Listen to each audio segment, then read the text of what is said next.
Hello everybody, and welcome to another episode of whatever it is we're doing here. For those of you that don't know, I spent approximately half of my adult life in the UK and half in the USA. So I have quite a lot of experience with the idiosyncrasies of both countries. So I decided to do a few cultural difference videos, like I'm sure you've seen from lots of travellers on YouTube.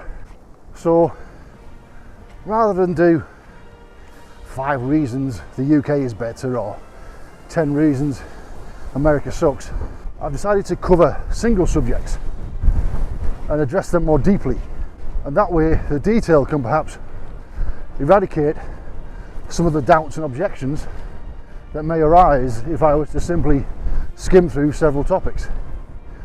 So today, that single topic is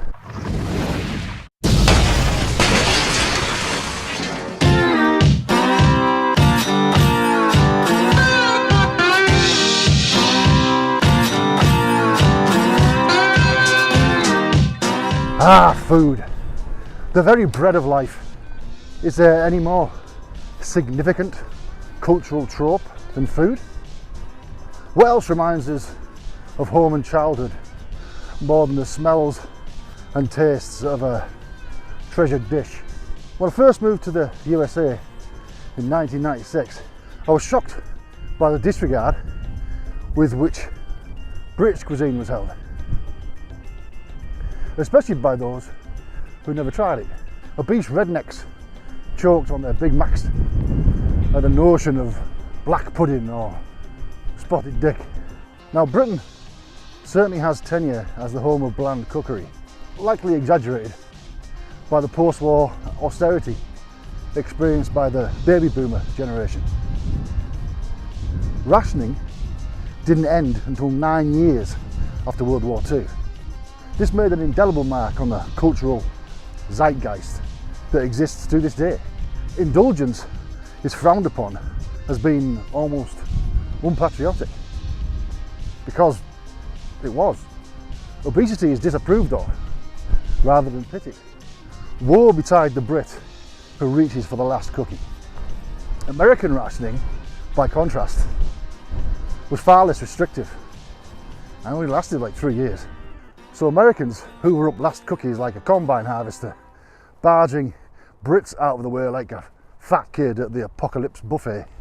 But nowadays, I think of the two countries, I think Britain tends to be more foodie, and percentage-wise, I think far more Brits cook than Americans. I think I read somewhere that 70% of meals in America are eaten out, and Britain has, at least the last time I looked, about the same number of Michelin stars. In fact, maybe a few more Michelin stars as America. So when you factor in the population size, Britain has like 5 times the density of Michelin-starred restaurants. In addition, the British foodscape has a broader range of influences because the UK has been more international for far longer. But, and it's a big but, Michelin-starred restaurants are atypical. So I don't think they necessarily indicate the quality of a country's cuisine. Americans who vacation in Britain and eat poorly seem to blame the food culture when they should actually be blaming the cook, and vice versa for Britons. Any cuisine tastes great when it's skillfully prepared. It'd be like judging American cuisine by the quality of a Twinkie. Now, some people love Twinkies, and I'm not here to disabuse you of that notion, but come the f*** on. Have a chocolate eclair, choux pastry, whipped cream, chocolate fudge icing, and tell me you prefer the Twinkie. What America does well is the franchise restaurant. A Burger King French fry in Seattle tastes exactly the same in Miami. And the genius in this homogeneity is the anticipation of a highly mobile business culture. We seem to experience comfort in this consistency, which contributes not a little to the mindless autonomy of our lifestyles. The interesting thing is as society became more aware with the internet, these consistencies fell into disfavour. And this literally happened over the last 20 years, which is the blink of an eye in cultural shifts. We became more curious. Novelty beckoned. And franchise operations noticed the drop in sales. So now the trick is to make each outlet appear locally sourced, locally owned and locally operated, and concerned with the community.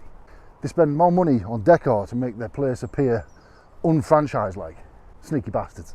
And they market to kids, especially McDonald's and Burger King. They're fully aware that we're genetically predisposed to prefer the foods we grew up with. That's how hunter-gatherers learn what food is safe to eat. Get them hooked early, like religion and drug dealers. Anyway, I'm going off on a tangent here. Let me rein myself in.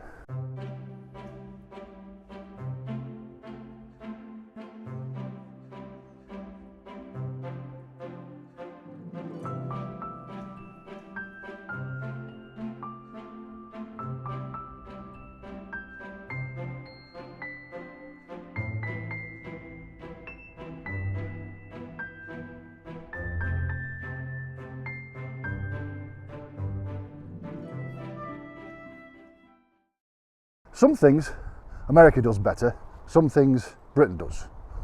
I've never had a decent Tex-Mex meal in Britain, for example, or a decent curry in America. Ooh, I just thought of a beef chimichanga with grilled onions from the original Chewy's on Barton Springs Road in Austin, Texas. Let me just sit with that for a second. Yeah.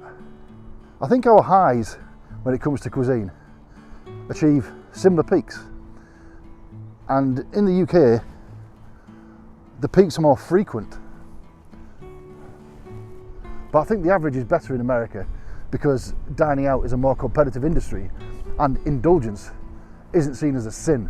So for food in general, I'd give America, I almost fell over then, so for food in general, it's a bit muddy, so for food in general I'd give America the slight nod, with portion size probably tipping the scale. Thanks for listening to my waffle today. If you'd like to watch tomorrow's vlog about who's better at driving, hit those subscribe and notification buttons. And I'll see you tomorrow.